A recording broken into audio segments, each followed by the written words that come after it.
Feliz día, viajeros.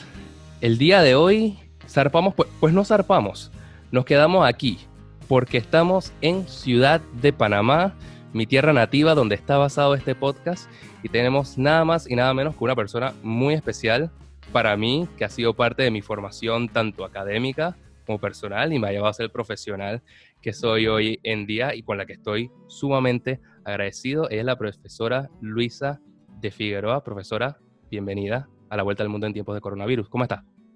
Hola Andrés, muchas gracias. Oye, qué palabras tan bonitas, qué bueno saber que un estudiante se expresa así de uno.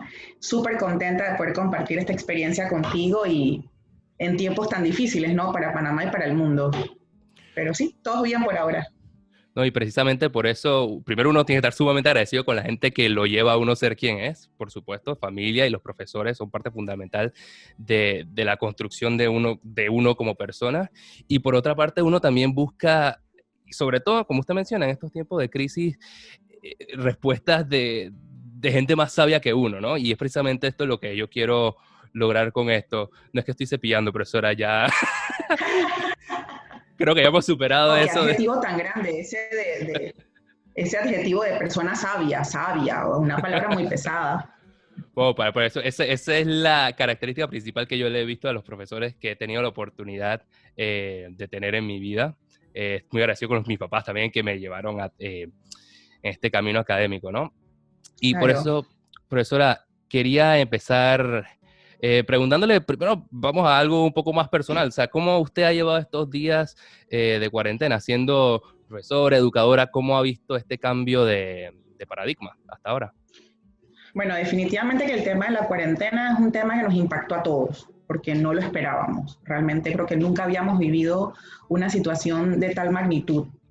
Pero bueno, te puedo contar que la cuarentena nos ha servido a algunos para pasar más tiempo en familia, para lograr hacer cosas que uno pues había olvidado por el apuro de los trabajos y el poco tiempo que le queda a uno. Y también el teletrabajo, ¿no? Porque definitivamente pues el sector educación al que pertenezco en la rama particular, seguimos trabajando desde casa con la aprobación ya por parte del Meduca de la modalidad virtual de manera formal. Así que pues compartimos el tiempo de cuarentena entre la familia y el trabajo. Pero bastante bien, ¿no? Lo importante de todo esto es aprovechar el tiempo al máximo, buscar cosas que hacer. Tenemos la ventaja, por ejemplo, en mi casa, que estamos los cuatro por primera vez, creo que coincidimos en tiempo y espacio para poder compartir. Así que ahí estamos sobrellevando la cuarentena. Ah, excelente. Entonces, para los que nos escuchan, fuera de Panamá, el MEDUCA es el Ministerio de Educación, aquí en Panamá. Y profesora, bien mencionó que se están pues adaptando todo el sector educativo a la modalidad digital. Pero, ¿qué retos desde su punto de vista cree que ha supuesto el impartir clases de esta modalidad? Y vamos, que fue en un 2x3 casi, no hubo tiempo necesariamente para hacer esa transición. ¿Qué reto supone todo esto? Bueno, la verdad es que siempre hemos hablado de hace unos años para acá del tema de la modalidad virtual. De alguna manera, muchas escuelas han estado trabajando en algunas plataformas educativas, pero tal vez no en la manera como lo hemos tenido que hacer ahora. Ya veníamos trabajándolo, pero ahora como que se hizo más rápido, más corto el tiempo para implementarlo. Pero sí veníamos trabajando, inclusive, sobre todo el sector particular, trabaja con plataformas paralelas a las clases presenciales por situaciones a veces de salud de los estudiantes o estudiantes que representan a sus escuelas a nivel internacional y que están fuera de los salones y hay que apoyarlos de alguna manera, pues este tipo de herramientas vienen a aportar un porcentaje significativo en el aprendizaje. Ahora bien, con el tema de la cuarentena se impacta mucho más y las escuelas entonces tienen que hacer a corto plazo un plan remedial que proponga al estudiante ese aprendizaje a distancia. Entonces, ha sido complicado porque hay que cumplir con una serie de parámetros, pero no ha sido imposible, porque pues muchas ya lo han logrado. Hay alrededor de más de 100 escuelas que tuvieron la aprobación por parte del Ministerio de Educación para entonces entrar en lo que se conoce como la modalidad virtual. Claro. Y una, una particularidad o quizás uno de los retos que yo por lo menos he leído de toda esta modalidad o el impartir las clases de manera virtual es Bueno, por un lado está la enseñanza de las clases, ¿no? Y hemos visto múltiples formas. En la India hasta por WhatsApp mandan lecciones, he podido leer. Pero también noto que la evaluación de los estudiantes es otro reto. ¿Cómo usted ve particularmente el elemento de la evaluación de los estudiantes? ¿Cómo se evalúa o qué diferencias hay en la manera en que se evalúa ahora de la que se evaluaba pues de manera presencial, como era lo normal? Exacto. Bueno, sí, lo que pasa es que sí es un poquito más complicado el tema de la evaluación, porque obviamente estás en un salón virtual, entre comillas, pero no tienes de repente el acceso a ver a todos tus estudiantes, porque cuando cada estudiante enciende su cámara y el maestro enciende su cámara, pues de repente esa transición de datos hace que sea un poco más lenta, entonces tú le pides al estudiante que apague la cámara. Pero uno como maestro tiene que ser creativo. Uno como maestro va a buscar algunas opciones de evaluación, por ejemplo, en el caso de los niños de parvulario, que las clases, según el reglamento del Ministerio de Educación para las clases virtuales, tienen que ser sincrónicas. ¿Qué quiere decir sincrónica? Que los estudiantes y maestros van a estar en sincronía, en tiempo, para poderse ver y conversar. Esa es exclusivamente la modalidad que tiene el parvulario. A diferencia, por ejemplo, de los niños de primaria y secundaria, que hablamos de una modalidad asincrónica y sincrónica. Asincrónica, donde el estudiante no ve al maestro, pero está reforzando sus aprendizajes a través de talleres, videos, tutoriales, prácticas que el maestro le manda vía web y que el niño se conectará con su maestro a través del chat para que lo ayude a despejar dudas. Entonces, eso quiere decir que el seguimiento al maestro se da, que el apoyo constante del maestro también está. Entonces, los niveles de evaluación pueden ser prácticamente los mismos. Obviamente, con tu rúbrica de evaluación que te va a permitir saber como estudiante cuáles son los puntos que yo debo concretar para obtener un puntaje alto y si me caigo en algunos, en dónde estoy en el rango medio y de ahí en los rangos más bajos. Entonces, yo pienso que la evaluación se mantiene prácticamente igual. Lo único que pues le presentamos las estrategias de una manera diferente a lo que hacemos en la parte presencial. Así que más o menos va por allí, ¿no? O sea, por ejemplo, en parvulario mantenemos exactamente los mismos criterios. Lo estoy logrando, lo voy a lograr, lo he logrado. Y igual en el caso de los niños de primaria, pues sus ejercicios, sus trabajitos, en la escala numérica como siempre, pero siempre tratando de buscar alternativas para que el muchacho no se sienta solo, sino que sienta ese sistema de acompañamiento por parte de su maestro. Claro. Y profesora, usted es profesora de español, ¿no? Recuerdo Sí. las clases en, ¿qué año fue? Séptimo grado, ¿no? 2008, si no me equivoco. ¿No? 2008 y Exacto. 2009, fueron No 2 años. saquemos cuentas, Andrés, no saquemos cuentas. Eh, ya, se me fue la olla ahora, ¿no? Bueno, profesora, quería preguntarle si, porque bien menciona, las evaluaciones no cambian en realidad, sino las estrategias, los cómo, o sea, es el mismo fin en realidad, ¿no? Se quieren alcanzar los mismos objetivos, solo que las modalidades son los que cambian. Pero yo me Exacto. pregunto si hay retos diferentes o hay maneras de ajustarse diferentes dependiendo de la naturaleza de las materias. Por lo menos quería preguntarle si el ajuste para algunas materias, desde su punto de vista, ha sido más fáciles. Y no tenemos que ir a materias específicas, pero por lo menos ciencias exactas, humanidades, lenguajes. ¿Cómo usted ha visto ese panorama en el entorno educativo? Bueno, definitivamente que la modalidad virtual es un reto para los estudiantes, para los administrativos de un colegio, para los maestros y sobre todo para los padres. En el caso de los estudiantes creo que es el menos impactado porque ellos son de esta era tecnológica, entonces les es un poco más fácil. Para el maestro de la vieja guardia les es muy complicado porque hay que ir adaptándose a lo que ya los muchachos conocen. Pero yo pienso que en la medida en esa línea, pues uno tiene que reinventarse todos los días, porque la educación se trata de eso, de reinventar. El tema de los idiomas creo que es uno de los temas más fáciles en el área virtual porque hay mucha información en la web que te permite compartir con los muchachos, en el caso, por ejemplo, del mandarín, del inglés, inclusive hasta del mismo español. Entonces, el caso de las ciencias, por ejemplo, pues sí, el profesor tiene que crear situaciones que sean palpables para el estudiante, porque no es buscar un tutorial y bajárselo y compartírselo cuando a veces ni siquiera el vocabulario es el mismo. porque puede ser que sea de otro país. Entonces el maestro tiene que crear situaciones que el muchacho pueda vivenciar en su entorno. Yo creo que ese es el reto, buscar actividades o estrategias, que era lo que hablábamos hace un rato, para que el muchacho se sienta parte de la materia y no lo vea como algo aislado que me tengo que aprender para poder pasar, porque el aprendizaje es eso, es que tú le dejas al muchacho la oportunidad de reflexionar sobre lo que lo rodea, pero aprendiendo. Entonces yo lo veo así. Eso es la educación, yo creo que esa es la esencia de la educación, darle al muchacho herramientas para que él se pueda desarrollar en su entorno, darle estrategias, darle herramientas, darle recursos. No le des que en la página 5 dice tal cosa, porque eso él lo puede leer. Claro. Darle herramientas que cuando tú no estés, él sea capaz de resolver. Totalmente. Y toca un punto fundamental al que precisamente quería llegar, y es pues lo que usted menciona, brindar los recursos para que uno pues construya su visión del mundo, se adapte al entorno, se adapte a una comunidad, ¿no?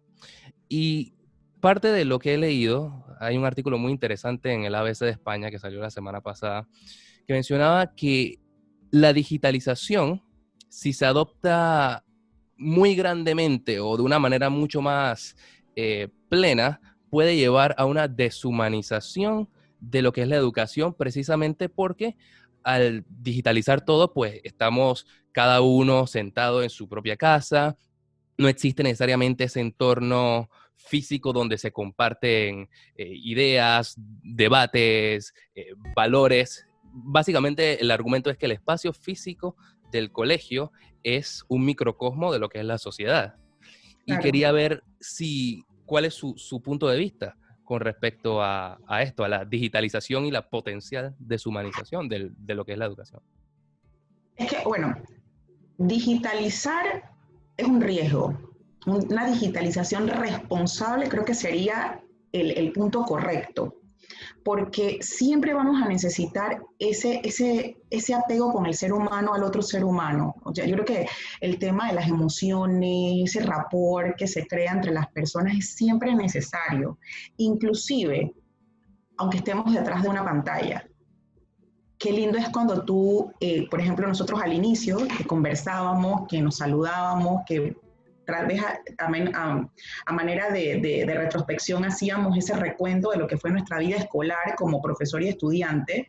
Yo pienso que eso se puede también enlazar frente a un computador.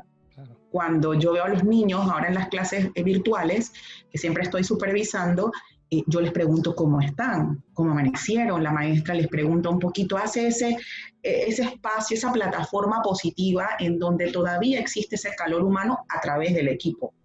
Entonces yo pienso que si hay una digitalización responsable, que no nos olvidamos que detrás de esa pantalla hay seres humanos que sienten y que piensan, no debe haber deshumanización. Pero si nos olvidamos que detrás de esa pantalla hay una persona que siente igual que tú, estamos perdidos, totalmente perdidos. Y la digitalización vendrá entonces a reemplazar total al ser humano. Y yo pienso que eso depende de cada uno de nosotros, porque tú tienes que brindarle tu esencia, ponerle tu esencia a las cosas. Yo prefiero mil veces como profesora, que ya no ejerzo clases como tal, porque ahora soy administrativa, pero en mis tiempos yo prefería preguntarle a mis estudiantes cómo estaban, cómo se sentían, qué querían, si tenían un problema. Prefería cerrar 5 minutos el libro y dedicarle esos 5 minutos al muchacho que sentarme a explicarle que en ese momento el acento y las palabras agudas y cosas como esas que pues él las va a aprender. En el camino las va a aprender porque tiene que aprenderlas, pero en ese momento era más importante esa empatía con él. Así que yo pienso que pues después que hay una digitalización responsable, no debe haber deshumanización. Bueno, y lo que dice la profesora Luisa me consta, porque de nuevo estuve precisamente en sus clases y la metodología era bastante humanizada, ¿no? Y por eso recordamos a la profesora Luisa y mantenemos el contacto. Que creo que, no, que creo sinceramente que es algo fundamental que debe tener el profesor, diciéndolo como estudiante, ¿no? Que después, o sea, te tocan los profesores, te llega ese contacto y lo marca uno como persona. Así que para mí eso me parece fundamental y le agradezco, profesora, por supuesto. O sea. faltaría más. No, y yo les agradezco a ustedes porque para mí es una satisfacción que después de muchos años de que ustedes han salido del colegio y no solo contigo, sino con otros estudiantes, pues yo mantengo vínculos emocionales y que me comparten, que si han tenido hijos, que si se han casado. Tengo estudiantes que viven en Canadá, en Hong Kong, y con los cuales me comunico. Entonces eso quiere decir que mi trabajo como profesora, como facilitador de la información, se dio. Porque para que exista ese vínculo, una vez terminados los colegios, las graduaciones, las clases, wow, eso quiere decir que el trabajo que se hizo en ese salón fue bueno. Claro. Entonces creo que algo rescatable es que la humanización del proceso de digitalización es algo que al final depende mucho de los actores, ¿no? Tanto de estudiantes como de los profesores, ¿no? Exactamente, totalmente. No sé si usted ha visto, profesora, la serie Merlí en Ay, Netflix. sí, la vi completita. Buenísima, ¿no? Mis padres, de Sí, hecho, me la... porque Sí, dígame. o sea, para que te des cuenta, él era un profesor de filosofía y él, o sea, les daba las clases, pero lo hacía vivencial. O sea, cómo eso que pensaban esos filósofos lo traía a la realidad del salón de clases y los ponía a ellos a pensar sobre cómo ellos podían visualizar el mundo con esos criterios que tal vez eran muy antiguos, Claro, pero que los traía a pensar. Yo pienso que ahí está. Esa es la parte que hace la diferencia y aunque estemos detrás del equipo, lo podemos hacer también. por supuesto. Y profesora, menciona, bueno, que Merlí era un profesor de filosofía, ¿no? Y esos conceptos Uh-huh. eran, pues, pueden ser muy abstractos, pero si uno lo trae, pues cambia las cosas y le hace interpretar o criticar al mundo a uno, que creo que eso es algo que hacen los profesores también y es el que le exhortan a uno a ser crítico, ¿no? Y eso Claro. es algo que valoro mucho. Sí, porque es que ya el aprendizaje, como te decía, no es un aprendizaje de decirte cómo se hacen las cosas, es decir cómo puedes tú solucionar, es brindarte una mesa de trabajo y ponerlos a pensar y hacer estudiantes críticos, críticos de la sociedad, críticos en positivo, críticos de manera constructivista, ¿no? Claro, Para ser mejores cada día. Entonces, ya el muchacho no está sentado en una silla mirando hacia el tablero, copiando, transcribiendo realmente lo que dice el maestro, sino se le crea a ese muchacho ese ímpetu, esas ganas de preguntar, de decir, de opinar, para ser entes críticos. Yo pienso que esa es la parte importante ahora de la educación y los muchachos van en esa línea.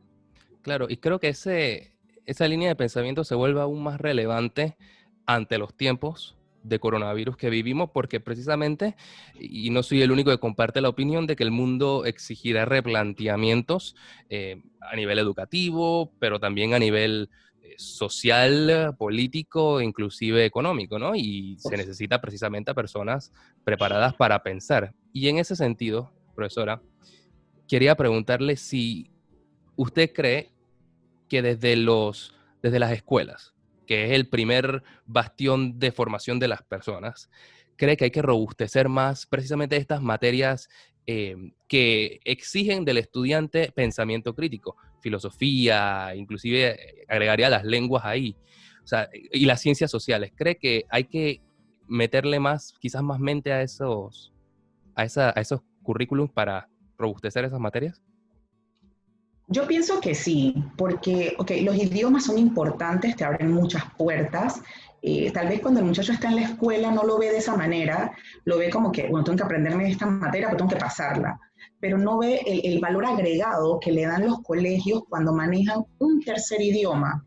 Porque el inglés ya es obligatorio per se, o sea, ahí no hay otra, y tu idioma natal. Pero ese tercer idioma que te brinda el colegio, si tienes un colegio trilingüe, es un valor agregado que tienes que sacarle el mejor provecho porque te abrirá una y mil puertas. En el caso de la historia, todo el mundo debe conocer su historia. El pueblo que no conoce su historia está obligado a repetir los errores del pasado. Entonces, es importante, hay que hacer énfasis. Cada estudiante en su país debe conocer su historia. Por ejemplo, yo a veces me pregunto, porque nosotros conocemos la historia desde nuestra perspectiva. Si tu familia pertenece a un partido, tú conoces la historia desde ese punto, pero y ve y criticas el Claro. otro punto de vista, pero es conocer la historia desde su esencia. de lo que eso pudo impactar positiva y negativamente para tu país y te ha impactado a ti. Entonces, esa parte yo pienso que sí tenemos que robustecerla porque está muy débil.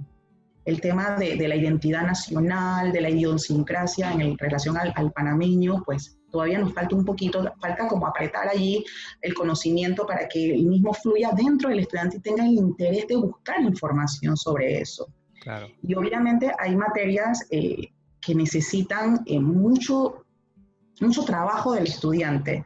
El español, las matemáticas, las ciencias son materias que sí son, que a veces el muchacho no las ve como importantes, porque el muchacho si va a estudiar ciencias piensa que el español no es importante, pero es que tú vas a ser médico y tienes que redactar, tú vas a ser contador y tienes que redactar, entonces todas las materias son importantes a bien, pero si tú tienes un buen manejo del idioma, un buen manejo del español y un buen manejo de la historia, tú no debes tener problema en la aplicación para universidades, en la aplicación para trabajos y en una conversación sencilla.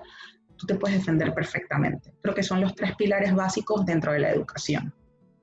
Claro, y recuerdo, o más bien me pongo a reflexionar, yo siendo una persona que optó por perseguir las letras profesionalmente, rescato mucho los conocimientos científicos que obtuve en el chino panameño. A ver, que la manera de pensar, los procesos, el ver, para parafrasear al profesor Valerio, con visión espacial las cosas, ¿no? O sea, eso de verdad que te brinda otra perspectiva, o sea, que independientemente de lo que uno se desempeña, al final todos los conocimientos son aplicables. Exactamente, yo pienso que pero el muchacho a veces no tiene la madurez suficiente y en esas edades no están por eso, pero una vez pasan la etapa y entran a la vida universitaria, entonces se dan cuenta que todo eso que tuvieron allí aprendido en la escuela ahora está puesto sobre la mesa y le funciona para seguir avanzando, pero tiene que pasar esa etapa, Sí. porque cuando estás en la escuela no lo ves de esa manera, o sea, tú estás como que hay que pasar la materia y hay que cumplir y tengo que tener las notas para hacer cuadro de honor o para recibir esto o lo otro, pero no estás enfocado en que eso realmente te va a abrir puertas a nivel profesional más adelante. Pero es bueno saber que el trabajo que se hace en las aulas sirve para que el muchacho pues sea lo suficientemente maduro y pueda en algún momento lograr concretar y unir lo que estudió en la escuela versus lo que va a recibir en la universidad. Exactamente. Y profesora también mencionó eh, lo de la importancia de la historia y verla desde una perspectiva, o más bien desde su esencia, ¿no? Yo siento que el promover los debates en el aula de clases y el que surja la perspectiva también es algo bueno. Recuerdo también, me estoy poniendo muy anecdótico aquí, pero el profesor Luis Enríquez, que en paz descanse, en nuestros últimos años de escuela también precisamente nos invitaba a tener estos debates dentro de clase y al final mis compañeros y yo no sabemos la historia precisamente porque teníamos ese tipo de conversaciones, ¿no? Y quería... No, dígame, profesor. No, sí, y en esa línea creo que las escuelas han nutrido su currículum con los clubes de debates, que ya son casi la mayoría de las escuelas, inclusive las universidades en Panamá promueven mucho estas competencias de clubes de debate con el propósito de que el estudiante tenga ese pensamiento crítico, ¿no? Así que yo pienso que esas cosas pues han ido evolucionando de manera positiva, tanto para la sociedad como para los mismos estudiantes. Claro. Y profesora, y viendo también, tratando de poner esto, o ponernos como país en un sitio o en una perspectiva más global, usted como educadora, ¿qué buenas prácticas o qué cosas buenas usted ha visto que se ha hecho en el extranjero que creen que se puedan importar? Y por el otro lado, ¿qué cosas que hemos hecho nosotros creen que se pueden exportar? ¿Qué lecciones hemos aprendido ante toda esta crisis? Bueno, mira, yo pienso que de los otros países siempre rescato esa buena disposición que tienen las personas para aceptar los cambios. Yo pienso que es algo que nos cuesta un poquito a los panameños, el tema de los cambios. Nosotros somos muy literales, o sea, somos muy, si me lo dijiste así y este es el proceso, yo lo voy a hacer así. Entonces, si me tengo que cambiar para el otro carril, estoy un poco reacio a, y esa es una parte que yo rescato del extranjero, de las personas que viven afuera y que yo podría importar a mi país, ese sentimiento de disposición, de perseverancia y de constancia, porque el panameño trabaja, el panameño es fuerte, trabaja mucho, muchos se desvelan por hacer las cosas diferentes. Ahí está el muchacho, por ejemplo, ahora con grandes pensamientos a nivel científico. Tú cada día ves que más muchachos compiten en olimpiadas de matemática, de química, de física, buscando siempre el mejoramiento, ¿no? Pero yo pienso que nos falta esa parte de la disposición. Entonces yo traería eso de otros países al mío, esa disposición positiva, esa disposición de crecimiento, de siempre estar buscando lo mejor y dar la milla extra, que yo pienso que es lo que nos falta. Pero ¿qué tiene Panamá que exportar? Un sentido de solidaridad único. Panamá se une siempre, no importa el reto que sea, se une por sentimientos, se une por pasión, se une por idiosincrasia, se une por lucha, pero se une. Yo creo que el sentimiento de solidaridad en nosotros está como muy presente. Entonces yo pienso que eso es lo que nosotros podríamos exportar, nuestro sentimiento de solidaridad, que siendo un país tan chiquito, siendo el centro del mundo, nos hace cada día más grande. Pero no podemos olvidar que la educación es un eslabón importante para exportar solidaridad. Y ahí creo que todavía estamos un poquito ahí tratando de vender esa etiqueta de educación igual solidaridad, mejor país.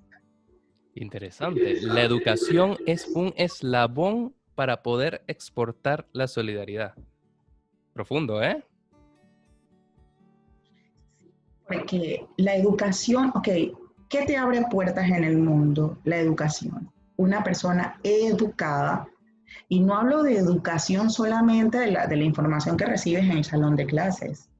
Hablo de educación en general. Educación es cultura, educación es conocimiento, educación es la capacidad de transmitir información. Todo eso es educación. Entonces, en la medida en que eso sea fuerte, ¿verdad? Ese eslabón se robustece, como era la palabra que tú utilizabas, se hace fuerte, se hace grande y permite entonces exportar muchísimas cosas, no solo la solidaridad, muchísimas cosas, porque no hay nada mejor que ser un país educado.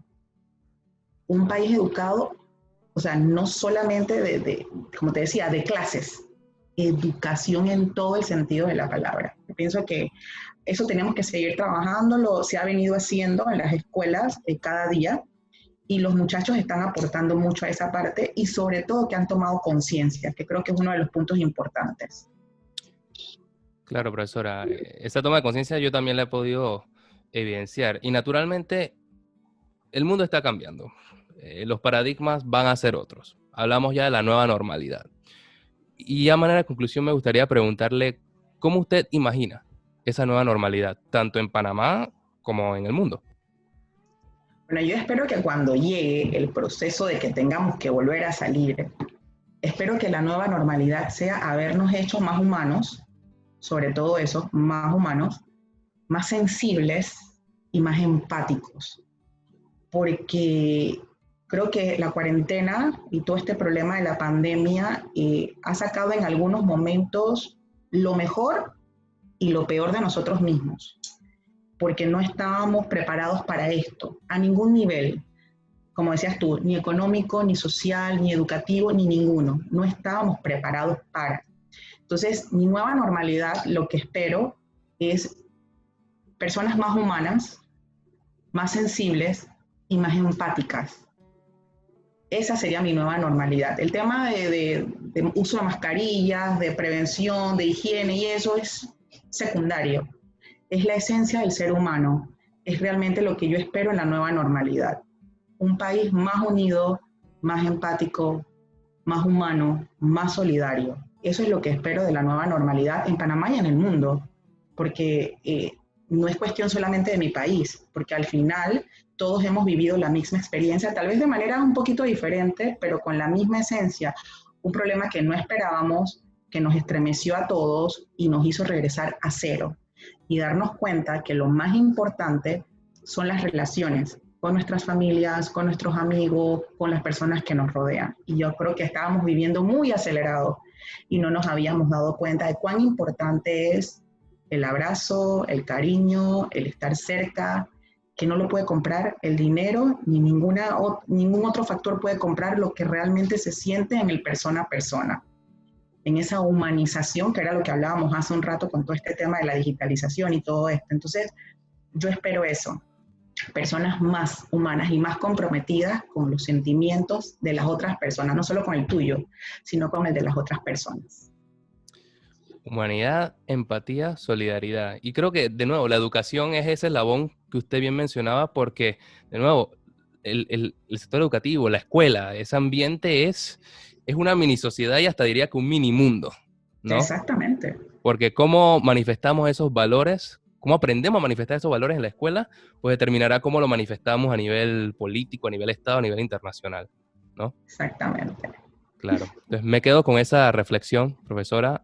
Quiero agradecerle sinceramente de todo corazón por compartir con todos nosotros y sumarse a esta travesía. Ha sido una conversación sumamente iluminadora que le prometo que va a trascender fronteras.